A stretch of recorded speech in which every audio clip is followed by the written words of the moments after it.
mu tabax jàngale théologie kalaam di jàngale fiqh ba bés mu ne waaw man maa ngi toll ci béréb bi nekk lu mel na université ndax fa mu doon jàngale ca Bagdad mooy équivalent wu université yi ñu xam mu ne waaw man li nga xam ni bés bu nekk nit ñëw laaj ma ay masalan ma tontu ko ci mu ne ma nangam bi naka la demee ci diine bi ma tontu ko ci la may tontoo fan laa ko wekk ndax du ma seetaat ba xam base ba lan la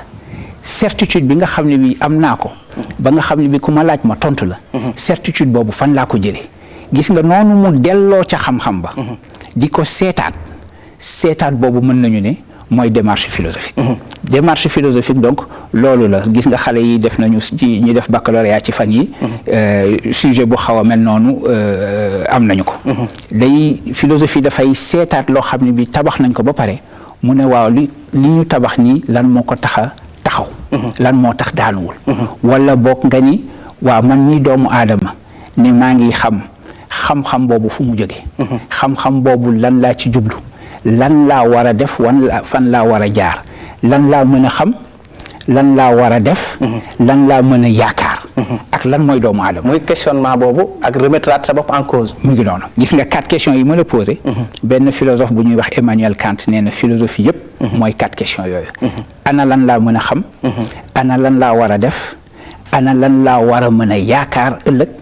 ak lan mooy doomu aadama waaw dafa wolof dafa am lu mu léebu ci la ñuy ñëw mooy daf ne dafa am loo xam ne xëy na xayma ko wala boog natt ko yomb na yombul muy lu mel ne foi ak raison benn bu ci ne tey boo ñu ko doon tàqintalal lu mu wundu gis nga soo jëlee foi mooy nga gëm di nga sax gëm loo xam ne li gisuloo ko janoowuloo ak moom xam nga léegi nii mënuma weddi ne maa ngi jàkkaarloog yow ñu ngi nii toog di waxtaan mënuma weddi nii su ma génnoon nii jant baa ngi feeñ ndax ñu ngi ci bëccëg wala weer waa ngi feeñ ndax ñu ngi ci guddi léegi itam loo xam ne li jàngal nga ma ko te pourtant gisuma ko muy ne ñaar ak ñaar mooy ñeent xam nga ñaar gisuloo ko lu sa xel créé la waaw waaye xam nga ne ñaar ak ñaar mooy ñeent kooku moom wër na la gis nga loolu kooku sa raison loolu la mën a jàpp loo xam ne nag gisuloo ko ñu ne la waaye ba tey xam nga ne am na foo koy xamee xam nga dafa mel na ñaari buntu xam-xam moo am ci ñun benn bunt bi mooy jógee ci suñuy sens muy la ma gis la ma xeeñtu la ma dégg la ñu ma wax et cetera donc sens yi lay dugg see ci ñun beneen bi ci sa raison lay dugg see ci yow mooy mathématiques yi ma la wax mathématiques yi amul fenn du loo xam ni li am na jëmm waaye jëmmam yëpp mooy loo xam ne mi sa xel daf ko tabax waaye su ma la ko waxee di nga d'accord ne loolu kat dëgg la su ma la nee 2 + 2 = 4 di nga ne professeur wax nga dëgg su ma la nee itam taabal ji vert la di nga ne professeur wax nga dëgg ndax ci sa sens lay jaar mu am nag loo xam ni jaarul ci say sens jaarul ci sa xel waaye ñu ne la am na foofu la foi di dugg see foi dafa leen sut ñoom ñëpp léegi di nga accorder foi di nga joxe sa foi ci loo xam ne di gisuloo ko loolu nag la diine di laaj xam nga diine bi suñu borom bi tabaraka wa taala di définir ngëm iman daf la wax li nga xam ne bi yonente bi sallallahu alayhi wa sallam gëm na ko mu ne amana rasul bi ma unzila ilayhi min rabbihi wal muminuna kullun amana billahi wa malaikatihi wa kutubihi wa rusulihi xam nga allah boobu mu la ne nga gëm ko ak malayka ya gisuloo leen livre yi wax na la ne nga gëm ne ay livre yooyu ci moom la jóge rusulihi wax na la ne nga gëm ne ci moomu moo leen yónni xam nga nit koo xam ni kii da nga ni yàllaa ma yónni yàlla boobu gisuloo ko nit koo xam ni kii da nga ni ay malaayka la wala da nga ne boog loo xam ni daal xaybu la du loo xam ni day dugg ci yow ci say sens du xam ni day dugg ci yow ci sa raison waaye ba tey sa xol nangu ko noonu ko sa xol di nangoo mën nañu ne mooy foi. Vous me posez la question selon laquelle qu'est-ce qui caractérise la philosophie et la science? Je pense qu'il faut d'abord dire ce que c'est que la philosophie et ce que c'est que la science. Mais ici, quand on va essayer de dire ce que c'est que la philosophie et ce que c'est que la science, on va se baser sur la conception basique qu'on a des termes. Parce que nous ne sommes pas sans savoir que définir la philosophie, c'est assez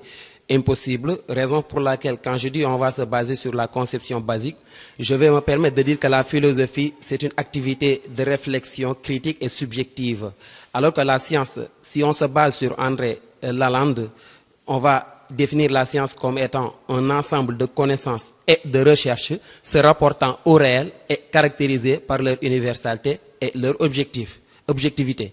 Donc, si j'ai mis la marque de subjectivité en la philosophie et la marque d'objectivité en la science, c'est en quelque sorte pour leur caractériser, c'est en quelque sorte pour leur différencier. Oui, parce que dire que la philosophie est subjective et dire que la science est objective, on sous-entend une certaine différence, on sous-entend une certaine divergence. Et en ce sens, si la philosophie est caractérisée d'une certaine manière par la subjectivité et la science par l'objectivité, on va retenir d'emblée que la philosophie, toujours, par ce qui la caractérise réellement, c'est le désaccord. Ce qui la caractérise réellement, c'est la non-entente qui se pose entre les philosophes ou bien encore entre les systèmes philosophiques. Tandis que quand on dit que la science est objective, elle pourrait se caractériser par ce qu'on appelle l'accord des esprits compétents. Il y a le consensus, il y a une certaine unanimité en la discipline scientifique. Donc de tout ce que nous allons retenir en ce sens, c'est que même si elle pourrait partager un élément formel, un élément essentiel qui est la raison. Philosophie a ce qui lui est spécifique, science de même a ce qui lui est spécifique. Autrement dit, la philosophie, elle est subjective, la science, elle est objective. Maintenant, on peut glisser pour dire qu'entend-on par subjectivité. Par subjectivité, on entend d'une manière plus terre-à-terre compréhensible le fait d'interpréter les choses de la manière dont on les conçoit. Par objectivité, tout le monde s'accorde sur une vérité quelconque, dans la mesure où les vérités scientifiques, comme je l'ai dit tout à l'heure, sont souvent consensuelles. Alors, M. Sougou, vous nous parlez de la subjectivité pour la philosophie, mais aussi de l'objectivité pour la science. Donc, est-ce que ces deux disciplines-là peuvent aller ensemble? Est-ce que ces deux disciplines peuvent aller ensemble? Je pense qu'on peut répondre par oui et par non. D'abord, je vais dire oui, ces deux disciplines peuvent aller ensemble et ces deux disciplines sont toujours même ensemble parce que vous n'êtes pas sans savoir que la philosophie est la reine mère de toutes les sciences, si je me permets de parler ainsi. Pourquoi la philosophie est la reine mère de toutes les sciences? Parce que dans l'Antiquité, on ne parlait pas de philosophie et de science, mais on parlait tout court de philosophie. C'est-à-dire que la science était inclue dans la philosophie. Une discipline scientifique donnée, on t'appelait philosophe. Une manière de montrer que la science avait le même terrain que la philosophie. Mais arrivé à un moment, la science a désiré prendre son propre chemin. La science s'est rompue de la philosophie et par là, on peut parler d'une séparation. Parce que nous ne sommes pas sans savoir que au début de notre siècle, Ptolémée, avec la conception ptolémaïque, a libéré l'astronomie de la philosophie, ainsi que d'autres scientifiques ont libéré leurs disciplines respectives de la philosophie. On a les Claude Bernard, on a Auguste Comte, entre autres scientifiques. Donc la philosophie et la science étaient ensemble. Maintenant, est-ce que elles sont toujours ensemble? C'est la question qui se pose et je l'ai assez répondu parce que j'ai dit il y a une séparation. Il y a une séparation, mais la question qui se pose, et vous l'avez posée, est que est-ce que la science peut aller réellement sans la philosophie? Et je vais dire par non. La science ne peut pas aller réellement sans la philosophie. La philosophie de même. Pourquoi? Parce que Hegel l'avait dit, si la philosophie partage avec la religion certains produits de la conscience, avec la science, elle partage l'élément formel, c'est-à-dire la démarche basée sur la raison. Et si la philosophie et la science partagent la démarche basée sur la raison, autrement dit, la rationalité, elles ne peuvent pas, ces deux disciplines, elles ne peuvent qu'aller ensemble. Dans ce sens, il y a donc une certaine relation qui se pose entre philosophie et science. Et